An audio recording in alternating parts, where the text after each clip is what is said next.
노아가 그와 같이 하여 하나님이 자기에게 명하신 대로 다 준행하였더라.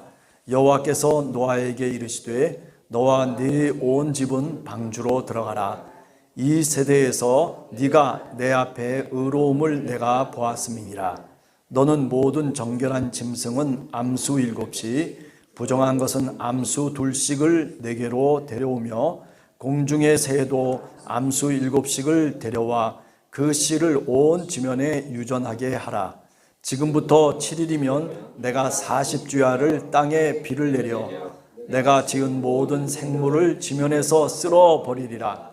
노아가 여호와께서 자기에게 명하신 대로 다 준행하였더라. 아멘. 6장 22절하고 7장 5절하고 같은 말이죠. 그죠? 그러니까 이게 성경을 읽을 때 이렇게 지금 딱 가로가 쳐져 있는 거예요, 사실은요. 그러니까 제일 중요한 게 뭐냐면은, 노아라고 하는 사람이 하나님이 자신에게 명령하신 그대로 다 준행했다라고 하는 게 지금 이 노아 홍수 사건 속에서 제일 중요한 포인트예요. 제일 중요한 포인트. 자, 그럼 왜 이렇게 성경이 우리들에게 하나님이 명령하신 모든 것을 노아가 다 준행했다라고 얘기하느냐? 그것은 바로 노아의 홍수를 통해서 온 지면에 있는 모든 생물들을 다 심판하시잖아요. 그런데 거기서 살아남을 수 있는 사람이 누구냐면 바로 이렇게 하나님이 명령하신 그 명령을 준행하는 사람.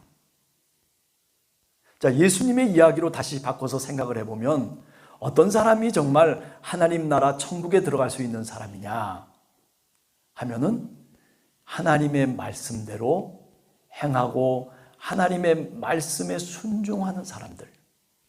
그런 사람이 어떤 어려움과 시험이 오더라도 이렇게 홍수와 같이 험한 풍랑이 일어날지라도 하나님의 말씀을 준행하며 그 명령을 쫓아서 순종하며 살아가는 사람에게는 구원의 능력이 그에게 임할 것이다 라고 하는 것을 성경이 우리들에게 얘기하는 거죠. 마태복음 7장 같은데 저 끄트머리 가서 보면 예수님이 그런 말씀하시잖아요.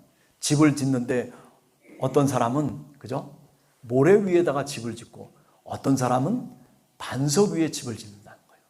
어리석은 사람은 모래 위에다 집을 졌어요. 그래서 창수가 일어나고 풍랑이 일어나고 비가 몰아치면은 그러면 그 집이 무너져 버린다는 거예요. 바위 위에 집을 짓는 사람들은 그렇지 않죠. 근데 그 바위 위에 집을 짓는 사람들이 어떤 사람이냐? 성경을 통해서 보면 예수님이 하나님의 말씀을 잘 지키고 그리고 행하는 것을 얘기하고 있죠. 자, 오늘 성경 말씀을 이렇게 읽어보면서 한 가지 분명한 것이 있어요. 그것은 뭐냐면 테바라고 하는 말이 사실 나와요. 테바. 이 테바라고 하는 말이 뭐냐면 방주라고 하는 말이거든요. 히브리 말로는 테바라고 그래요. 근데 히브리 말로 테바라고 하는 게 또 어디에 나오냐면 그렇죠. 모세가 어렸을 때에 상자 속에 들어가서 나일강에 띄워보내잖아요. 그죠? 그래가지고 그 애굽의 바로 왕의 공주한테 발견돼가지고 그래서 그가 구원함을 받잖아요. 그래서 이름을 모세라고 줬어요. 모세라고 하는 이름의 뜻이 뭐죠? 물에서 건짐을 받았다라고 하는 말이거든요. 그러니까 어린 모세가 들어가 있는 그 상자를 뭐라고 그러냐면 히브리 말로 테바라고 그래요. 구약 성경에 딱 2번 사용되고 있어요. 출애굽기 모세가 들어가 있는 상자를 테바라고 하고 지금 이 노아의 방주를 테바라고 해요. 성경이 우리들에게 얘기하려고 하는 것은 분명하죠? 노아의 홍수 속에 들어가 있는 이 방주가 바로 모세 사건과 연관되어 있구나 라고 하는 것을 알 수가 있죠. 그죠? 아니, 또 모세의 이야기를 우리가 읽어보면서 출애굽기를 읽어보면서 또 뭘 우리가 깨달을 수 있어요. 지금 모세가 상자 속에 들어가서 바로 왕의 딸에게 구원을 받는 이 장면이 노아의 이야기와 연관이 있구나 라고 하는 것을 알 수 있는 거죠. 그래서 이 테바라고 하는 방주 또는 상자라고 하는 이 말은 사실은 신약 성경에 들어오면 뭐와 연관이 있을 것 같아요? 교회와 연관이 있는 거예요. 교회. 교회라고 하는 것이 어떤 것입니까? 교회는 바로 이 테바예요. 테바. 그죠? 노아의 방주 속에서 생각해 보면 세상에 많은 사람들이 있고 하나님의 말씀을 듣지 않는 죄가 관영한 세상 속에 살아가는 수많은 백성들이 있는데, 그런데 유독 이 테바 속에 들어온 사람들은 누구예요? 하나님이 선택한 백성. 안타깝게도 노아의 시대 속에서는 노아의 가족들밖에는 선택함을 받지 못했어요. 그게 누구의 책임이에요? 하나님의 책임이에요? 아니에요. 노아가 나가서 이제 이렇게 며칠 있으면은 하나님이 심판하실 것이다라고 복음을 얘기하잖아요. 하나님의 말씀을 전달함에도 불구하고 그 시대의 많은 사람들은 죄 속에 취해서 살았어요. 이게 죄인지 이 저게 죄인지 깨닫지도 못하고, 그리고 그 속에서 살아감으로 인해서 결국 어떻게 됐습니까? 하나님의 말씀을 귀담아 듣지 못하고 그것을 그냥 내버려 버린 거죠. 그래서 어떻게 됐습니까? 노아의 방주 속에 들어온 사람이 아무도 없어요. 신학의 시대 속에서 이 교회라고 하는 것이 그렇기 때문에 얼마나 중요한 것인가라고 하는 것을 우리가 알 수가 있는 거예요. 다행히 여러분과 저는 이 테바 속에 들어올 수 있는 은혜를 하나님으로부터 받았어요. 아니 그게 뭐 부모로부터 출발했던지 아니면은 내가 스스로 결정해서 교회 속에 하나님의 백성으로 들어왔던지, 그것은 하나님의 특별하신 은혜예요. 값없이 하나님이 우리를 구원해 주신 거예요. 그러니 우리가 감사할 수밖에 없는 거죠. 이 테바 속에, 이 구원의 방주 속에 들어온 선택된 하나님의 백성들, 그들은 하나님의 은혜의 백성들이고, 그 은혜의 백성들이 결국 신약시대에 들어오게 되면 예수 그리스도를 믿는 누구예요? 바로 우리 교회 공동체, 신앙 공동체를 이야기하고 있다라고 하는 것을 우리가 기억해야 될 필요가 있는 겁니다. 자, 그러면 이 테바라고 하는 말의 뜻 속에서 우리가 한번 다시 여러 가지 생각을 할 수 있어요. 첫 번째는 뭐냐면, 이 테바라고 하는 이 방주는 나일강에 떠내보낸 그 상자는 동력장치가 없어요. 그냥 물에 그냥 떨어내보도록 만들어 놓은 거예요. 방주라고 하는 게 어떻습니까? 무슨 모터가 달려가지고 야 우리가 목적지를 갖고 그래가지고 쫙 선장이 있어가지고 그래가지고 야 저 육지를 향해서 가자 피하자 뭐 이런 게 아니에요. 비는 억수같이 오는 거예요. 하늘이 열리고 물이 쏟아지는데 창수가 일어나고, 그리고 온 세계가 물속에 잠겨 있음에도 불구하고 그런데 방향키가 없어요. 거기 누구 선장이 있습니까? 선장도 없어요. 그냥 하나님이 역사하시는 그 역사하심 속에 기다리고 기다릴 뿐이에요. 아니 그 이전에 노아에게 하나님께서 말씀을 하십니다. 야 내가 150일간 40일간 뭐 이렇게 저렇게 비를 내릴 것이다 라고 하는 그런 말씀을 주셨기 때문에 그 말씀을 생각하고 그 테바라고 하는 방주 속에서 기다리고 기다릴 뿐이에요. 그 하나님의 약속을 믿으면서 이때가 되면은 이제 문을 열 수 있도록 하나님이 역사해 주시겠지 라고 그렇게 믿는 것 이외에는 다른 소망이 없는 거예요. 이게 테바입니다. 우리는 우리 스스로 동력장치를 갖고 뭔가 우리가 목적하는 바로 가려고 해요. 비가 막 오고 창수가 일어나고 그리고 풍랑이 일어나면 우리는 끝없이 예수님의 제자들 보세요. 그냥 노를 젓는데 도대체 가지를 못하는 거예요. 목적지까지 어디가 어딘지 그렇게 잔뼈가 업으로서 그 갈릴리 호수에서 굵었던 바로 그 예수님의 제자들도 어떻게 할 바를 몰라 하는 거예요. 그런데 예수님이 찾아오셔가지고 그래서 그 풍랑을 잠잠케 해주시잖아요. 예수님이 배에 올라타셔서 가자고 얘기할 때 그때 비로소 바다가 잠잠해지면서 고요해지면서 그러면서 그 목적지까지 같이 함께 갈 수 있었다는 이야기를 우리는 성경 속에서 잘 읽고 있는 것 아니겠어요? 여기 오늘 이 방주와 모세가 들어가 있었던 그 상자는 동력장치가 없어요. 노시 있는 것도 아니고 도시 있는 것도 아니고 아무것도 없어요. 그냥 기다리기만 할 뿐이에요. 동동동동 떠내려갈 뿐이에요. 하나님의 은혜만 바랄 뿐입니다. 여러분, 신앙이라고 하는 것은요, 어찌 보면 이런 모습과 유사해요.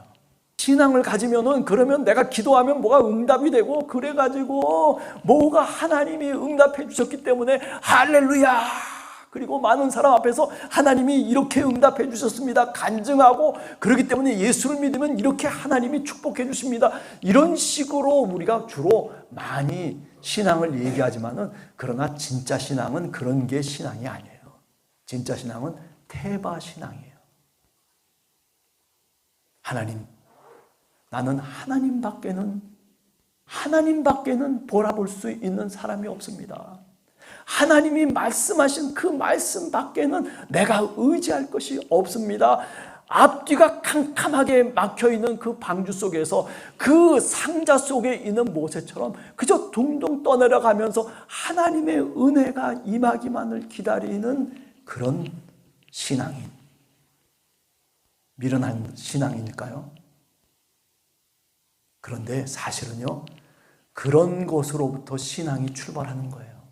진짜 신앙은 거기서부터 출발하는 거예요. 오직 하나님의 은혜로, 오직 믿음으로. 네. 종교개혁 슬로건이 그거 아니겠어요? 오직 믿음으로, 오직 은혜로. 그래요, 바보 같을 수도 있어요. 아니, 어떻게 하나님이 이렇게 하실 수 있을까? 여러분, 욥이라고 하는 사람 보세요. 내게 고난이 왔어요. 아무 이유도 없이 고난이 찾아왔어요. 천상의 세계 속에서 하나님과 마귀가 서로 이야기하면서, 그래, 욥을 한번 네가 시험해봐라. 아니, 이거는 우리들의 이야기가 아니고 저 다른 세계의 이야기 속에서 이야기가 됐음에도 불구하고, 그런데 내가 고난을 당하는 거예요. 이게 욥의 이야기예요. 욥이 발버둥 칩니다. 친구가 와서 얘기하고 뭐 별의별 일들이 다 일어나지만, 그러나 맨 마지막에 욥이 결국 깨닫게 되는 것은 뭐냐면은, 내가 지금까지 쓸데없는 짓을 했습니다라는 거예요. 별의별 얘기를 하고 하나님을 향해서 손가락질도 하고 왜 이렇습니까? 뭐 이러쿵저러쿵 욥이 자신에게 불어닥친 그 고난의 이야기들을 자기 스스로 풀어내고 그 마음의 한을 풀고 그냥 하늘을 향해서, 땅을 향해서, 친구들을 향해서 별의별 이야기들을 다 뿜어내지만은, 그러나 제일 마지막에 욥이 깨닫게 되는 것은 뭐냐면, 내가 지금까지 한 얘기가 다 헛것이었다는 거예요. 이제는 내가 귀로 듣더니만, 이제는 내가 눈으로 내가 하나님을 봅니다. 믿음의 사람이죠. 그래요, 믿음이라고 하는 건 그렇게 내 뜻대로 되는 게 믿음이 아니에요. 내 뜻대로 안 돼도 하나님의 은혜를 기다리는 거예요. 내가 원하는 대로 되는 것이 그게 기도의 응답이 아니고, 하나님이 원하는 방식대로 되는 게 기도인 거예요. 이제 은퇴할 때쯤 되니까 진실을 얘기하기 시작합니다. 근데 진실은 사실은 굉장히 무거운 얘기들이에요. 목사님들이 얘기하는 여러 가지 이야기들 속에서 사실은 그 저 밑바닥에는요, 이렇게 출발하고 있는 거예요. 신앙이라고 하는 것은 그런 거예요. 성경을 통해서 우리가 다시 깨닫고 또 깨닫는 것은 결국 나중에 하나님의 은혜만이, 하나님의 은혜를 통해서만이 모든 것들이 그렇게 되어지는 거죠.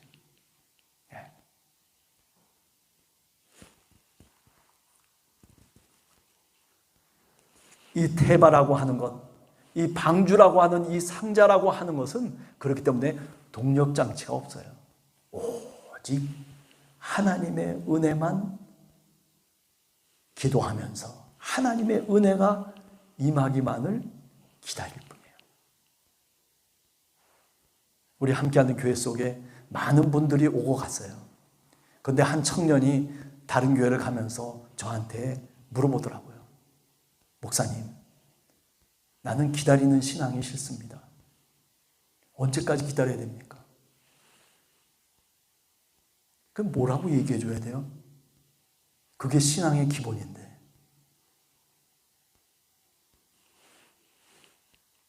그러더니 가더라고요. 그래서 뭐 어떻게 하겠어요?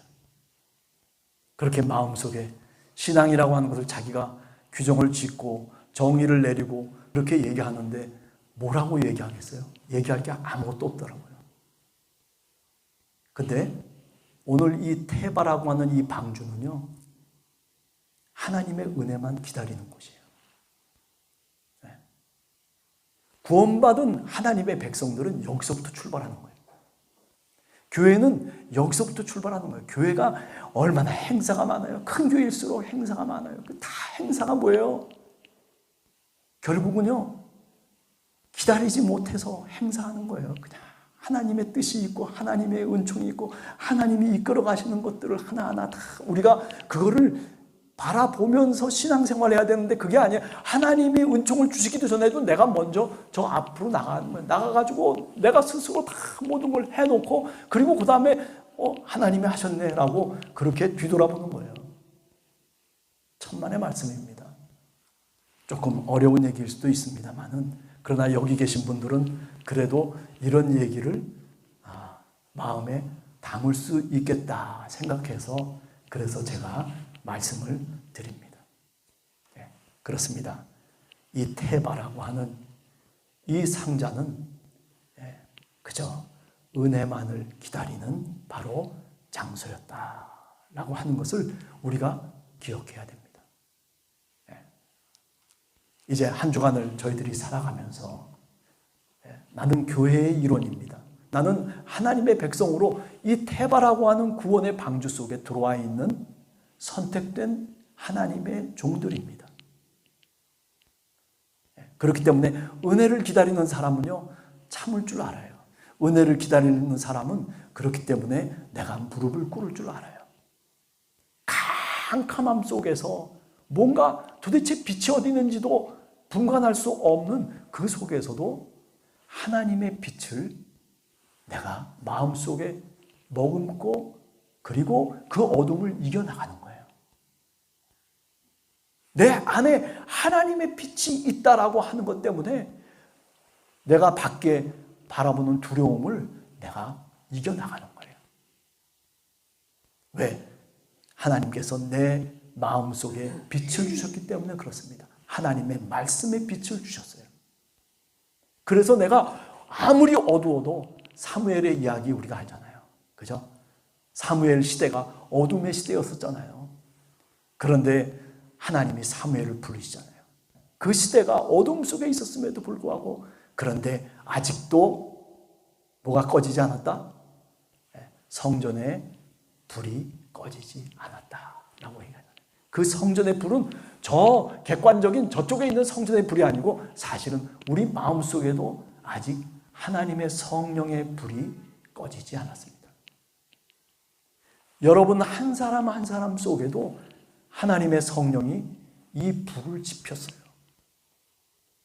이 불을 내가 인식하고 그리고 세상이 아무리 깜깜해도 아무리 절벽이라고 아무리 캄캄하고 사변이 다 막혀있다 손치더라도 이 불 때문에 내 안에 켜져 있는 이 불 때문에 나는 두려워하지 않습니다.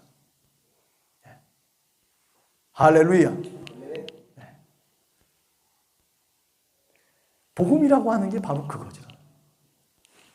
한 주간도 여러분 안에 하나님이 주신 그 불빛을 내가 다시 한번 인식하면서 그러면서 어두운 세상 가운데서